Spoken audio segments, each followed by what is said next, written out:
आप सभी दोस्तों को मेरे YouTube चैनल बायोलॉजी क्लिक में वेलकम है। और आज हम आपको बहुत ही महत्वपूर्ण टॉपिक सौर मंडल के बारे में पढ़ाएंगे, जिसे हम सोलर सिस्टम कहते हैं। और इससे पहले हम ऑलरेडी 3 वीडियो को अपलोड कर चुके हैं, और आज का जो हमारी ये वीडियो है, ये चौथा पार्ट इस वीडियो का होने वाला है।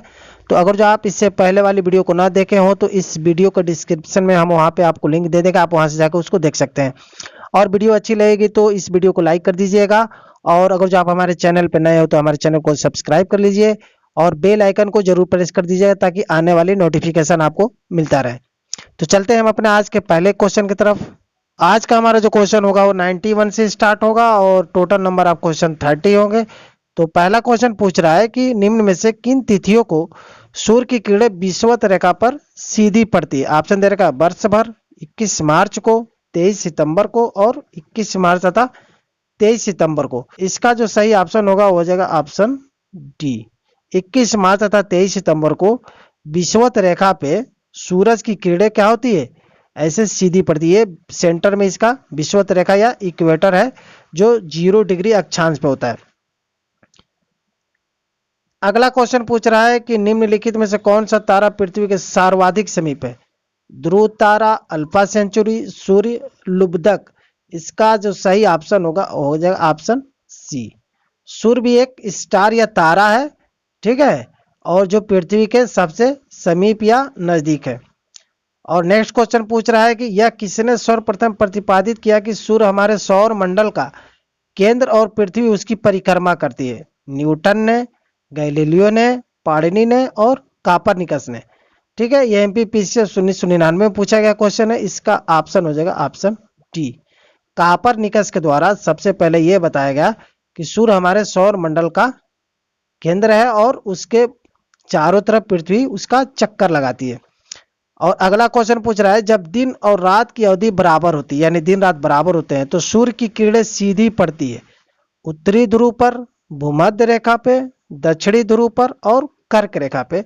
यहाँ पे थोड़ा सा हम आपको दिखा दें कि ये वाला जो जोन है ये उत्तरी ध्रुव है, और इसके पीछे उधर जो दिखाई नहीं दे रहा है नीचे की तरफ वो साउथ पोल या दक्षिणी ध्रुव होगा। और इधर जो है पश्चिमी जोन हो, सॉरी पूर्वी जोन, और ये पश्चिमी जोन। इसके बीचों बीच में ऐसे ऐसे जो रेखाएं गई है, ठीक है, ये ऐसे रेखाएं देख रहे हैं, तो इस रेखाओं को हम अक्षांश रेखा कहेंगे। तो ये जो सेंटर में एकदम जो रेखा गई है बीचों बीच में पृथ्वी के, वो जो 0 डिग्री अक्षांश पे गई है उसको हम कहते हैं भूमध्य रेखा।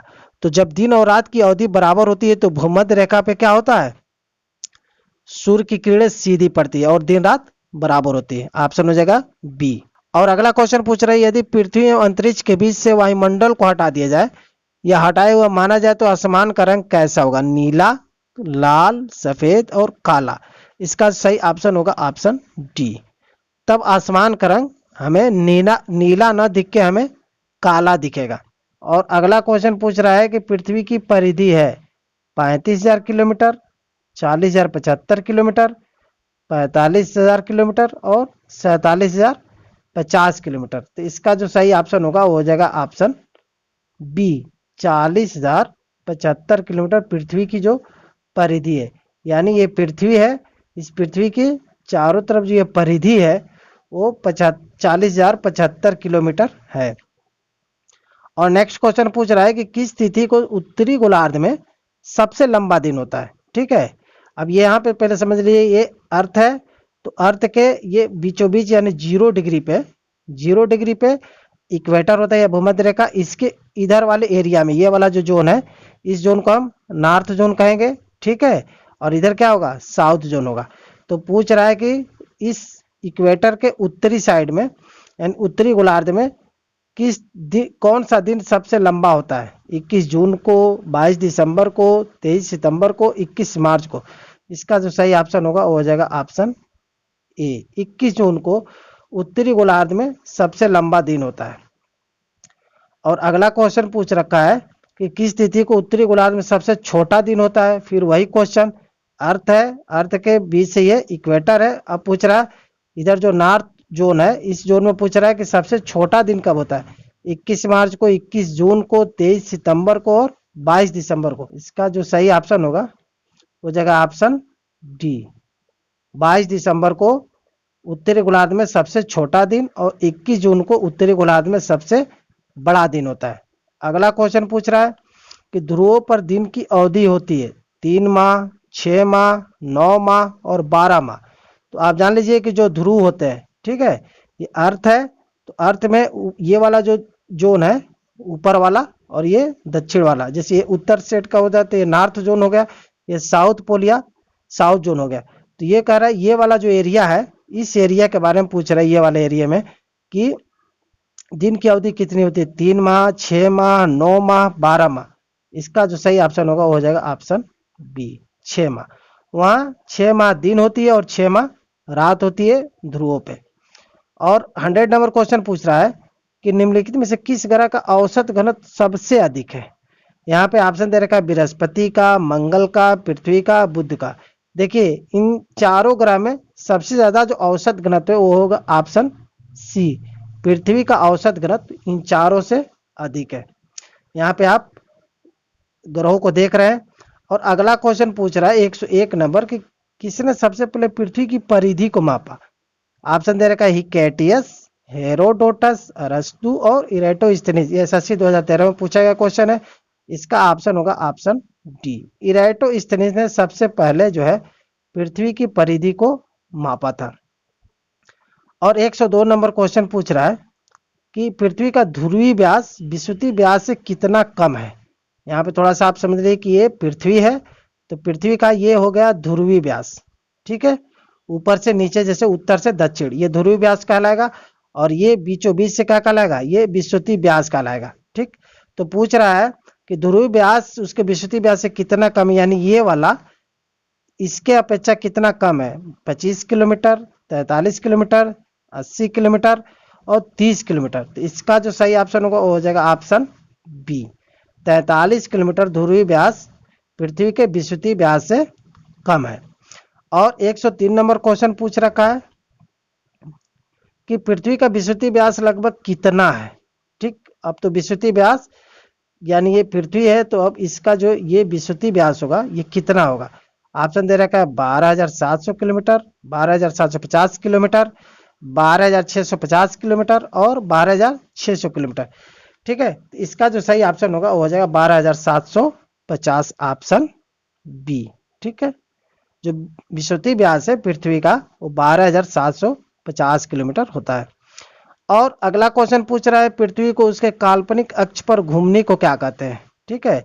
ये अर्थ है, यहाँ पे आप देख रहे हैं, तो ये क्या होता है, ऐसे ऐसे ये घूम रही है काल्पनिक अक्ष में, यानी कोई अक्ष एक्चुअली है नहीं, लेकिन जब जहां से घूमती है उसको हम एक धुरीय अक्ष मान लेते हैं। ऐसे मान लीजिए एक डंडा है और डंडा में ऐसे गेंद पिरोया हो, तो इस डंडे के चारों तरफ वो घूम रहा हो जैसे लट्टू घूमता है, तो हम इसको अक्ष मानेंगे। तो पूछ रहा है उसको क्या कहते हैं, नाचने को परिभ्रमण कहते हैं या कक्षा कहते हैं या घूर्णन कहते हैं या इनमें से कोई नहीं। आरआरबी 2003 में पूछा, तो इसको हम कहते हैं रोटेशन, स्पिन या घूर्णन, ठीक है, इसको हम घूर्णन कहेंगे। अगला क्वेश्चन है पृथ्वी की अपनी कक्षा में गति है, ठीक, ये मान लीजिए ये सन है, ठीक, और ये क्या है, अर्थ है। तो पूछ रहा है कि ये जो अर्थ है इसको हम ई लिख देते हैं। अर्थ क्या है, इस सूरज को ऐसे चक्कर लगाएगा, तो ये इसकी कक्षा या ऑर्बिट हो गया। पूछ रहा है पृथ्वी की अपनी कक्षा में गति है पश्चिम से पूर्व, पूर्व से पश्चिम, उत्तर से दक्षिण और दक्षिण से उत्तर। इसका ऑप्शन होगा ऑप्शन पूर्व से पश्चिम, ठीक है।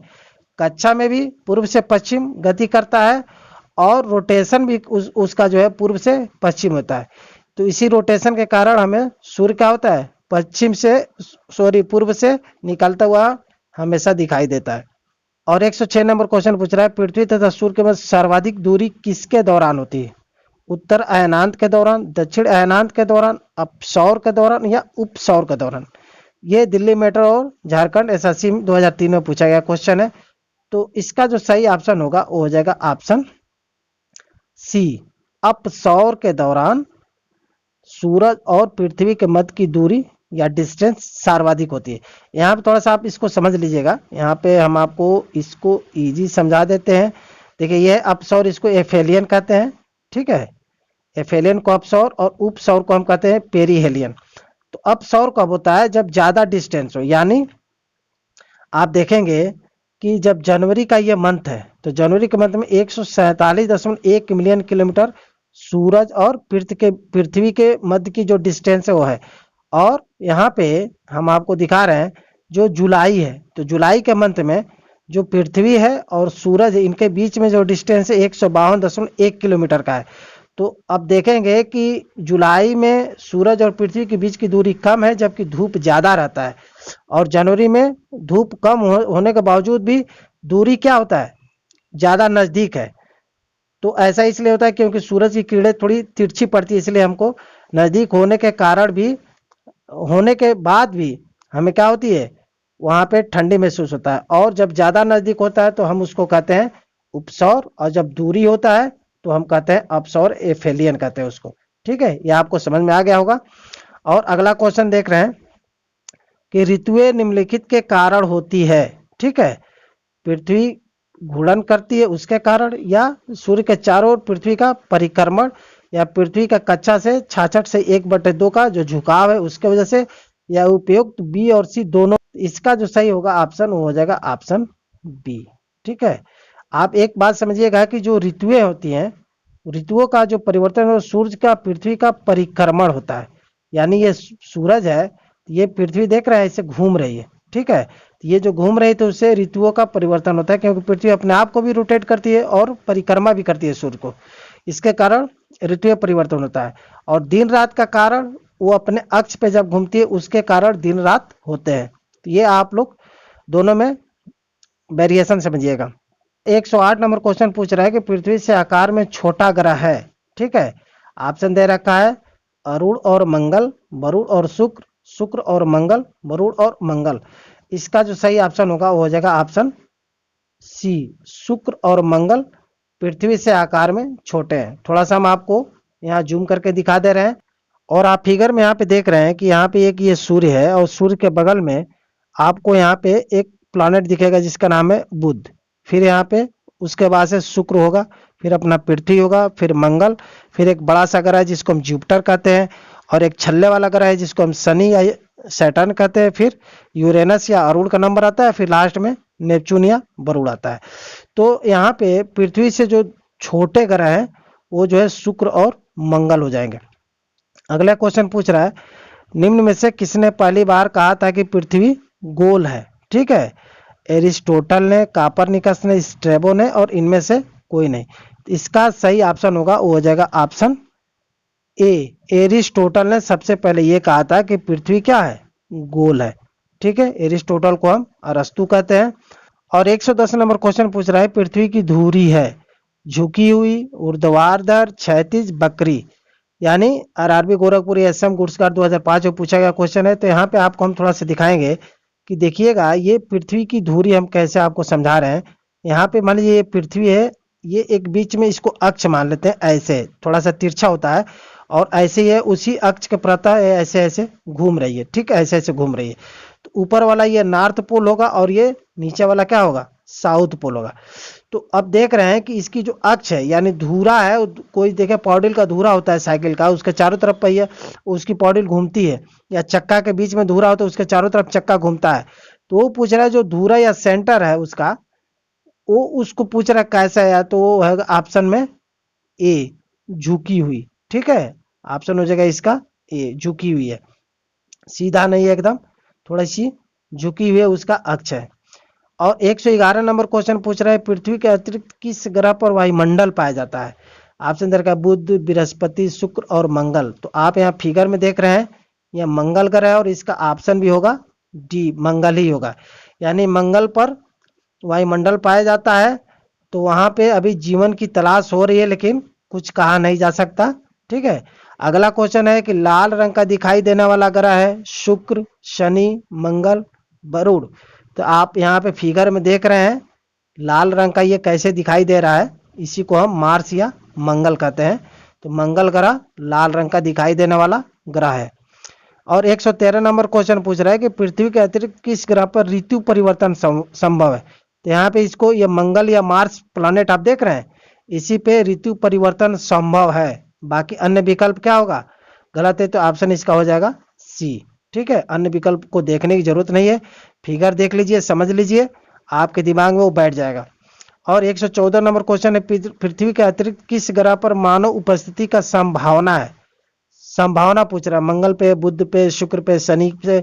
इसका ऑप्शन होगा ऑप्शन ए, मंगल पे। और ये आपका यहाँ पे देख रहे हैं, ये मंगल ग्रह है पूरा, इस पे अभी संभावना तलाशी जा रही है। और अगला क्वेश्चन पूछ रहा है, प्रथम बार मंगल ग्रह पर उतरने वाला अंतरिक्ष यान था? Mir, adventure, Rohini, path finder. इसका जो सही ऑप्शन होगा वो हो जाएगा ऑप्शन डी। सबसे पहले पाथ फाइंडर जो है, इस पे उतरने वाला अंतरिक्ष यान था मंगल ग्रह पे। ठीक है, मंगल ग्रह को हम मार्स कहते हैं या लाल ग्रह भी कहते हैं। अगला क्वेश्चन दिया है, किसमें पृथ्वी के अलावा अन्य जीवों की संभावना है क्योंकि वहां पर पर्यावरण जीवन के लिए अनुकूल है? बृहस्पति पर, मंगल पर, यूरोपा पर, चंद्रमा पे, यूपी पीसीएस प्री 1991 पूछा है। तो इसका जो सही ऑप्शन होगा ऑप्शन बी, मंगल। यहाँ पे मंगल ग्रह देख रहे हैं, तो इसका ऑप्शन यहाँ पे बी हो जाएगा। ठीक।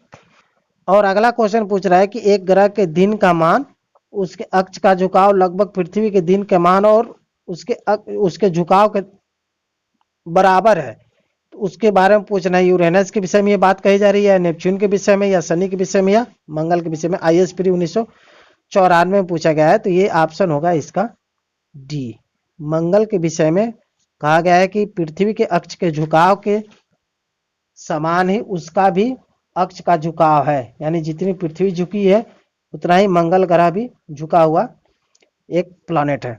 अगला क्वेश्चन पूछ रहा है, सौर मंडल का सबसे छोटा उपग्रह कौन है? फोबोस, डिमोस, लेडा, फोर्डेलिया। तो देखिए यहाँ पे ये मंगल ग्रह का, ये पहली बात समझ ले कि मंगल ग्रह पे पाया जाने वाला एक उपग्रह है जिसका नाम है डिमोस। ठीक है, ऑप्शन इसका हो जाएगा बी, डिमोस। ये सबसे छोटा जो है उपग्रह या सैटेलाइट है। उपग्रह उसको कहते हैं जब किसी ग्रह के चारों तरफ जो चक्कर लगे उसको उपग्रह कहते हैं। जैसे पृथ्वी के चारों तरफ चक्कर लगाने वाला अपना मून या चंद्रमा है, तो उसका उपग्रह कहलाएगा। और 119 नंबर क्वेश्चन दिया कि रात्रि को आकाश में कौन सा ग्रह लाल दिखाई देता है? तो आप फिगर में ही देख रहे हैं कि सबसे ज्यादा लाल दिखने वाला कौन सा प्लैनेट है, मार्स या मंगल है। तो बिना देरी करते इसका ऑप्शन कर देंगे बी, मंगल एक लाल ग्रह दिखाई देता है। और इस वीडियो का ये लास्ट प्रश्न है कि सौर मंडल का सबसे बड़ा ग्रह कौन है? बुध, शुक्र, बृहस्पति, पृथ्वी। यहाँ पे ऑप्शन हो जाएगा ऑप्शन सी। और आपको यहाँ पे दिखा दे कि ये देखिएगा, ये बृहस्पति या जुपिटर जिसको कहते हैं, ये इस ग्रह का यहाँ पे फिगर लगा है, इस टाइप से दिखता है। तो अगर जो वीडियो हमारी पसंद आई हो तो आप जरूर हमारे चैनल को सब्सक्राइब कर लीजिए और अपने दोस्तों में शेयर कर दीजिए। Thank you.